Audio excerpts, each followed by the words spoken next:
अस्सलाम वालेकुम। कराची सब्जी मंडी से आपको आज अपडेट करेंगे मिर्ची के रेट जो है। ये बहुत अच्छी क्वालिटी की जो है मिर्ची लगाई हुई है भाई ने। इनसे कितने का रेट है आज? ये हैदराबाद की है। ये कौन सा मिर्ची है? 80 रुपए किलो हैदराबाद मोटी। 80 रुपए। और ये वाला? ये हाइब्रिड है। हाइब्रिड है। और उसके साथ जो पड़ा हुआ वो भी हाइब्रिड है। और ये काली शहजादी? जी जी काली शहजादी। ये कितने का है?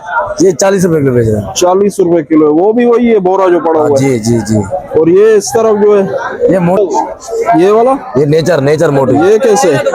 ये 60 रुपए किलो। 60 रुपए किलो। और ये मदीना 50, मदीना मोटी। ये कितने का? 50 रुपए। 50 रुपए किलो। ये भी यही है? और वो जर्मन बड़ी है। जर्मन, इसका क्या रेट है? जर्मन मिर्ची 100 रुपए किलो बेच रहे हैं। 100 रुपए किलो बिक रहा है। जी जी। इसका रेट ऊपर नहीं आ रहा, क्या वजह है? क्या पता, रमजान शरीफ में आएगा।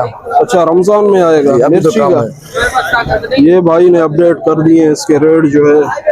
लाइक शेयर फॉलो कमेंट जो है जरूर करें। ये इस तरफ सब्जी मंडी कराची से आपको अपडेट कर दिए हैं मिर्ची के रेट आज 5 दिसंबर 2025। लाइक शेयर फॉलो कमेंट जो है जरूर करें।